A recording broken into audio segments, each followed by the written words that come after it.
वहीं पर बीआरएस भड़कती हुई नजर आई है। बीआरएस तेलंगाना में प्रदर्शन करेगी इस गिरफ्तारी को लेकर। हैदराबाद में गिरफ्तारी के बाद यह हंगामा हुआ है। बता दें कि समर्थकों में काफी रोष दिखाई दिया है कि कविता की गिरफ्तारी पर बीआरएस भड़क गई है। बीआरएस तेलंगाना में प्रदर्शन करेगी और ये पूरी गिरफ्तारी के बाद में समर्थकों में रोष देखा गया है।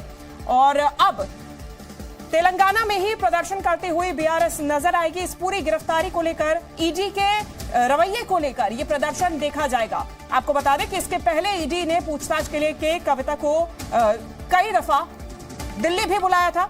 दिल्ली में के कविता से पूछताछ की गई थी, घंटों पूछताछ की गई थी और अब ये रुख देखने को मिला है। हालांकि सियासी पारा इससे काफी ज्यादा हाई हो गया है।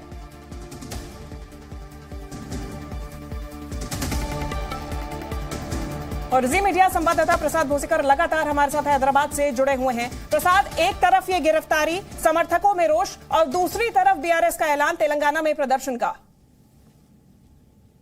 बिल्कुल, तेलंगाना राष्ट्र समिति जो कि अब भारत राष्ट्र समिति है, इस इशू को भुनाना चाहेगी, लेकिन पिछले कई जो है महीनों से ये जरूर ये कहा था कि कविता को किसी तरह से अरेस्ट करेंगे। कई बार ये लग रहा था कि कविता जो है जैसे एक एक करके इस दिल्ली लिकर केस में अरेस्ट हुए हैं, कविता का नाम आया है। हैदराबाद में कविता से पूछताछ हुई, दिल्ली में भी पूछताछ हुई और इसके पहले कई बार कहा गया है कि कविता कभी भी अरेस्ट हो सकती है, लेकिन ऐसा नहीं हुआ। हालांकि जो बीआरएस के लोग हमको बताते हैं, उनका ये अंदेशा था कि जो असेंबली इलेक्शन हुए पिछले साल नवंबर में, तो तभी जो उनका अंदेशा था कि अरेस्ट कर लेंगे, लेकिन वैसा नहीं हुआ।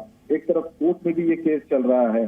तो आपका जो टाइमिंग है, आज का टाइमिंग खास करके, और जिस प्रकार से अरेस्ट ऑर्डर में ईडी ने कहा है मनी लॉन्ड्रिंग एक्ट के तहत उनके पास सबूत है और उसके चलते कविता को अरेस्ट कर लिया गया है। तो ये जो मामला है अब पॉलिटिकल भी उतना ही है और क्राइम के एंगल से अगर देखें, जो घोटाला हुआ है, स्कैम हुआ है दिल्ली लिकर मामले में, तो उस दृष्टि से भी देखा जाएगा। लेकिन क्योंकि चुनाव का ऐलान होने वाला है, लोकसभा के चुनाव तेलंगाना में होने वाले हैं और जिस प्रकार से भारत राष्ट्र समिति की हालत अभी ठीक नहीं है पॉलिटिकली, तो वो इस इश्यू को किस प्रकार से भुनाते हैं ये देखना दिलचस्प रहेगा। निश्चित रूप से प्रसाद, दूसरी तरफ इसी की तरफ से 3 बजे प्रेस कॉन्फ्रेंस की जाएगी, चुनावी तारीखों का ऐलान हो सकता है, यानी कि आदर्श आचार संहिता उसी दौरान लग जाएगी। ऐसे में ये प्रदर्शन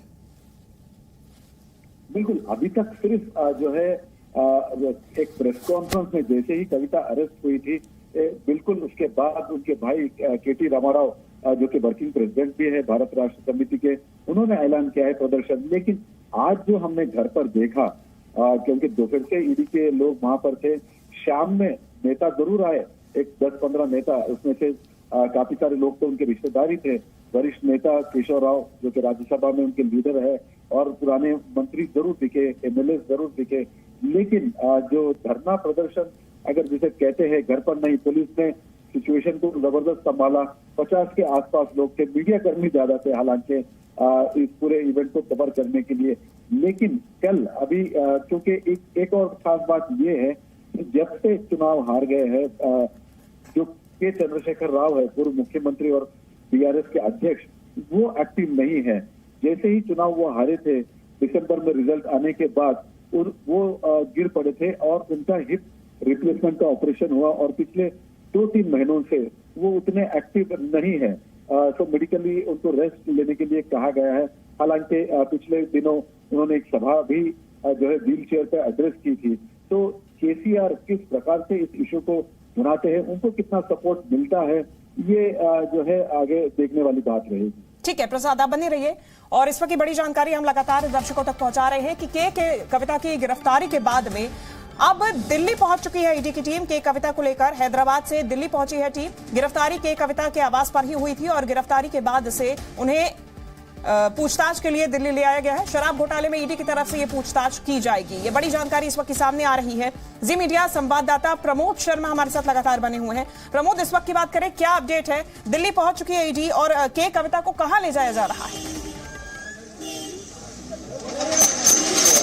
दिल्ली पहुंच चुकी है और इसके बाद के कविता को ईडी हेडक्वार्टर में जाएगा और आज पूरी रात ईडी हेडक्वार्टर में रखने के बाद कल सुबह जो है वो राउजनी कोर्ट में के कविता को पेश करके जो है बहुत मुमकिन है कि कस्टडी रिमांड की मांग ईडी करेगी और इस मामले में एक तरह से जो है पूछताछ की जाएगी कि जिस के अरुण पिल्लई या फिर जो उनके अभिषेक बोना पिल्लई इन लोगों से क्या संबंध थे और उन्होंने जो भी आरोप लगाए थे। और जब ये पूरी एक्साइज पॉलिसी की डील फाइनल हुई थी तो 100 करोड़ रुपए जो दिए गए थे उनका इस्तेमाल जो है वो गोवा और पंजाब चुनाव में किया गया था और किस तरीके से 6% का जो मार्जिन है वो तय किया गया था। और जो भी बयान जो चाहू आर्टन से जुड़ी हुई कविता के उन्होंने ईडी के सामने दी है तो उसके ऊपर जो है जवाब के कविता से जानना चाहेगी ईडी। और कई बार पूछताछ हो भी चुकी है लेकिन जो जवाब दिए हैं के कविता ने उससे ईडी संतुष्ट नहीं है और इसीलिए कस्टडी जो कस्टोडियल इंट्रोगेशन के लिए के कविता को गिरफ्तार किया गया है। और अब के कविता से पूछताछ के बाद जो है इस पूरे मामले में अब अरविंद केजरीवाल के ऊपर भी जो है वो ईडी की जो है गिरफ्तारी की तलवार लटक रही है क्योंकि कोर्ट से अरविंद केजरीवाल को आज कोई राहत नहीं मिली है और अब कल उन्हें व्यक्तिगत तौर पे पेश होना है। अगर वो कल नहीं आते हैं जिसकी संभावना काफी जताई जा रही है उसके वकील जो है थोड़ा वक्त और जो है वो मांगने की कोशिश करेंगे और साथ में उसकी अदालत जाने का विकल्प भी अरविंद केजरीवाल के पास है। तो आने वाले दिनों में अब जो दोबारा से जो आपका घोटाला था दिल्ली सरकार का उसका दिन जो है वो निश्चित रूप से प्रमोद मुश्किलें तो बढ़ती हुई नजर ही आ रही है क्योंकि सेशंस कोर्ट से किसी प्रकार की रियायत अरविंद केजरीवाल को नहीं मिली। एक बार फिर से मजिस्ट्रेट कोर्ट का ही उन्हें रुख करना पड़ेगा। दूसरी तरफ के कविता की गिरफ्तारी भी मुश्किलें बढ़ा सकती है अरविंद केजरीवाल की। ये सीधी तस्वीरें आपको हम दिखा रहे हैं जहां पर ईडी दफ्तर लेकर ईडी पहुंच चुकी है के कविता को और आज रात ईडी दफ्तर में ही के कविता को रखा जाएगा। ईडी दफ्तर में रखने के बाद में उन्हें राउज एवेन्यू कोर्ट में पेश किया जाएगा।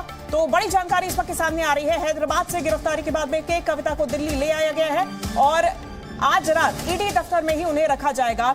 सुबह उन्हें राउज एवेन्यू कोर्ट में पेश किया जाएगा और निश्चित रूप से ईडी कस्टडी की मांग करेगी जिस दौरान पूछताछ के कविता से की जाएगी। पिल्लई के कबूलनामे के बाद इनकी मुश्किलें और ज्यादा बढ़ती हुई नजर आ रही हैं। प्रमोद अगर हम बात करें के कविता के रुख की तो दिल्ली पहुंचने के बाद कैसा रुख दिखाई दिया है के कविता का? एक्सक्लूसिव तस्वीरें लगातार हम दिखा रहे हैं जहां पर इस वक्त ये सीधी तस्वीरें आप ईडी दफ्तर के बाहर की देख रहे हैं। दिल्ली में ईडी दफ्तर के बाहर के कविता को लेकर आया गया है और अब रात भर उन्हें ईडी दफ्तर में ही रखा जाएगा।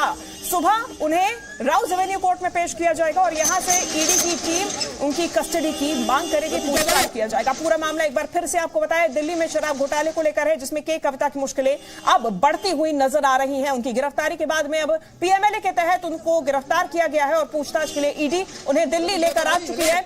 जी न्यूज पर एक्सक्लूसिव तस्वीरें आप देख रहे हैं कि कविता को ईडी दफ्तर लेकर ईडी की टीम पहुंच चुकी है। ये बड़ी जानकारी सामने आ रही है। ये तस्वीरें आप देखिए, एक्सक्लूसिव तस्वीरें हम आपको दिखा रहे हैं इस वक्त और ईडी की टीम के साथ में पीछे की सीट पर बैठी हुई के कविता नजर आ रही हैं। उनका रुख बेहद ही स्पष्ट है। उनके चेहरे पर जो आप तस्वीरें देख रहे हैं उनके चेहरे पर साफ लिखा हुआ है उन्होंने कोई भी जुर्म या उनकी कोई गलती नहीं है। अभी तक उनका यही रुख रहा है ईडी की तरफ से। जब जब उन्हें पूछताछ के लिए बुलाया गया है उन्होंने बीजेपी यानी कि केंद्र सरकार पर ही हमला बोला है और उसके बाद आज भी यही उनके चेहरे पर दिखाई दे रहा है कि किसी प्रकार की उनकी गलती नहीं है। हालांकि पिल्लई के कबूलनामे के बाद में ईडी लगातार पूछताछ कर रही थी और ईडी को निश्चित रूप से कोई सबूत मिले हैं जिसके चलते उन्हें कबूलनामे के बाद में अब दिल्ली ले आया गया है। प्रमोद शर्मा लगातार हमारे साथ बने हुए हैं। प्रमोद, जैसा कि मैं पूछ रही थी, क्या रुख के कविता का देखने को मिला है दिल्ली पहुंचने के बाद में?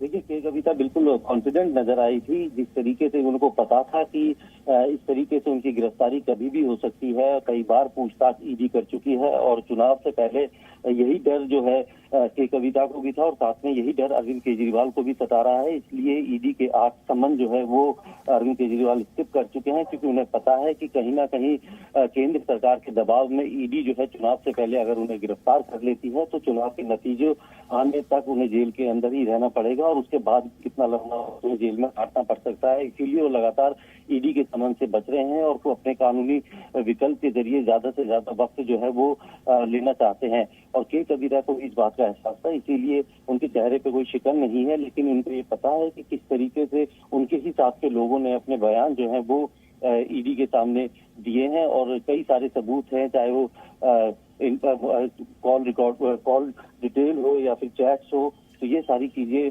के कविता को भी पता है कि ईडी के पास हैं और वो जो है कोर्ट में जब रखेगी, लेकिन चुनाव से पहले अब के कविता को जमानत मिलना बहुत ही मुश्किल हो जाएगा। तो कहीं ना कहीं अब अरविंद केजरीवाल और जो के कविता हैं वो लोगों को यही बताने की कोशिश करेंगे कि ये जो गिरफ्तारी हुई है वो जानबूझ के चुनाव को देखते हुए पॉलिटिकल अरेस्टिंग है।